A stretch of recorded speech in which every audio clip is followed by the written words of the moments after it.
तो बच्चों question number 1 है, आंशिक कल प्रशिक्षण किसके मापन के लिए किया जाता है? यानी कि पार्शियल कर्ल अप टेस्ट जो है वो किसके लिए यूज होता है?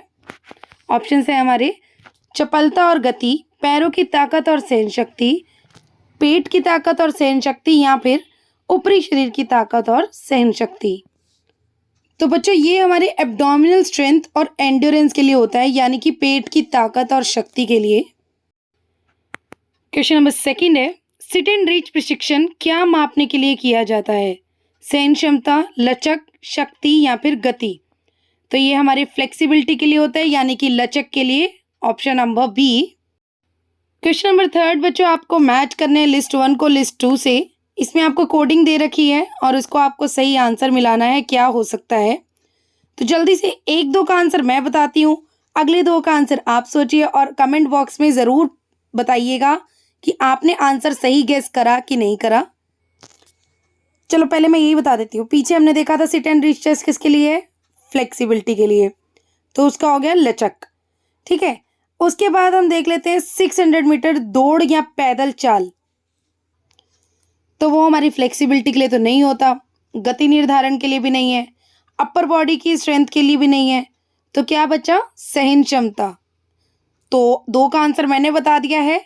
वैसे तो इजी बड़ा है, अगर पहले का ही आप आंसर देख लो तो बहुत अच्छे से समझ जाओगे, तब भी मैं बता देती हूँ। इसका सही आंसर है option number A. Question number 4 है आपका, बॉडी मास इंडेक्स की गणना का सही सूत्र क्या है? यानी कि बीएमआई का सही फॉर्मूला क्या है जिससे वो कैलकुलेट करते हैं? Weight divided by height, weight divided by height square, या फिर height divided by weight square, या फिर उपरोक्त में से कोई नहीं। तो बच्चों बीएमआई कैसे नापते हैं? भार अपॉन में ऊंचाई गुना ऊंचाई, यानी कि ऑप्शन नंबर बी।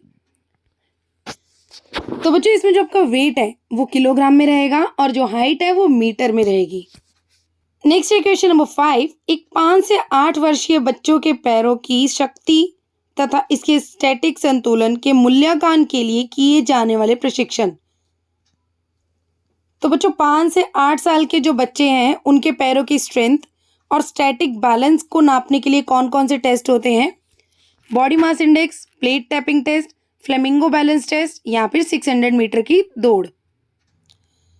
तो वो नापी जाती है हमारी फ्लेमिंगो बैलेंस टेस्ट से। नेक्स्ट है आपका क्वेश्चन नंबर 6, एक 5 से 8 वर्षीय बच्चे के दोनों हाथों की गति और उसके समन्वय के मूल्यांकन के लिए किए जाने वाला प्रशिक्षण कौन सा है? Body mass index, plate tapping test, flamingo balance test और 600 मीटर की दौड़। तो अभी मैंने पीछे बताया था आपका फ्लेमिंगो बैलेंस टेस्ट किसके लिए होता है? आपके पैरों की स्ट्रेंथ के लिए।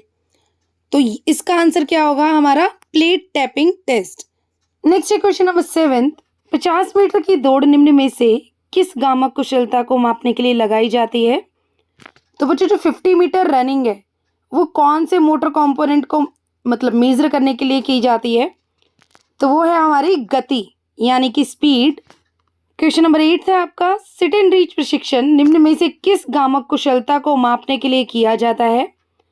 सहन क्षमता यानी कि एंड्योरेंस, लचक फ्लेक्सिबिलिटी, शक्ति यानी कि स्ट्रेंथ, और गति यानी कि स्पीड। तो वो होता है हमारा फ्लेक्सिबिलिटी के लिए, यानी कि ऑप्शन नंबर बी इसका सही आंसर है। क्वेश्चन नंबर 9 है आपका, पार्शियल कर्ल अप प्रशिक्षण किसके मापन के लिए किया जाता है? कंधों की ताकत मापने के लिए, कमर की लचक मापने के लिए, शरीर के निचले भाग की ताकत नापने के लिए, या फिर पेट की ताकत और सहन शक्ति नापने के लिए? तो बच्चों पार्शियल कर्ल अप टेस्ट हमारा पेट की ताकत यानी कि हमारे एब्डोमिनल की स्ट्रेंथ और एंड्योरेंस को नापने के लिए किया जाता है। क्वेश्चन नंबर 10 है, पुशअप प्रशिक्षण किसके मापन के लिए किया जाता है?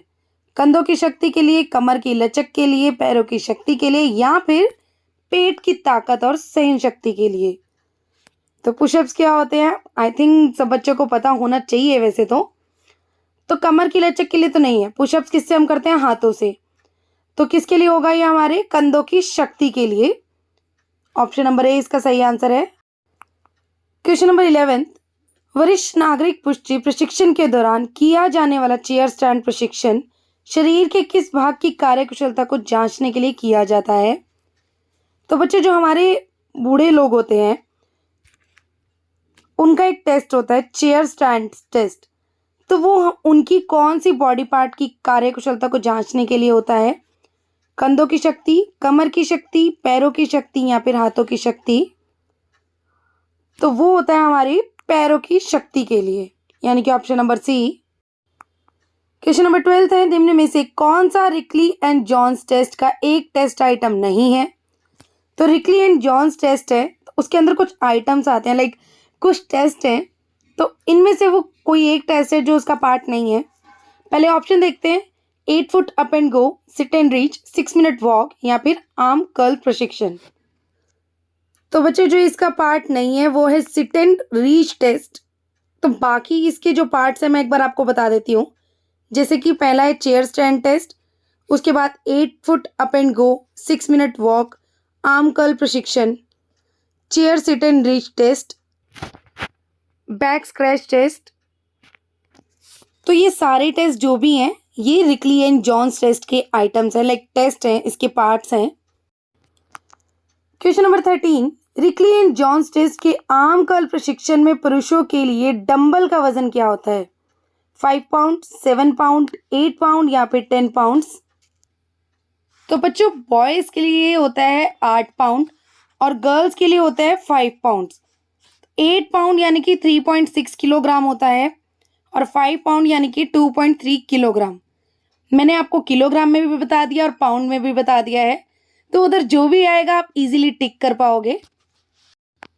क्वेश्चन नंबर 14 है, वरिष्ठ नागरिक पुष्टि प्रशिक्षण के दौरान किया जाने वाला बैक स्ट्रेच प्रशिक्षण शरीर के किस भाग की कार्यकुशलता को जांचने के लिए किया जाता है?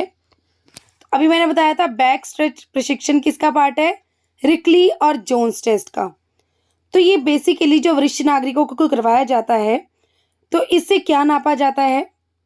हाथों की शक्ति, कंधों की लचक के लिए, पैरों की ताकत के लिए या फिर पेट की ताकत के लिए? तो बेसिकली बच्चों ये हमारी कंधों की लचक के लिए होता है।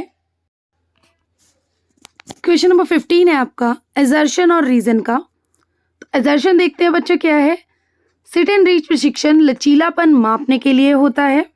जी हाँ, ये तो बिल्कुल ठीक है। जो सिट एंड रीच टेस्ट होता है उससे फ्लेक्सिबिलिटी मेजर होती है। तो रीजन देखते हैं क्या है? सिट एंड रीच प्रशिक्षण का उद्देश्य व्यक्ति की अधिक से अधिक दूर भागने की क्षमता को मापा जाता है। तो ये तो पढ़ने से ही पता चल रहा है बच्चों कि ये गलत है।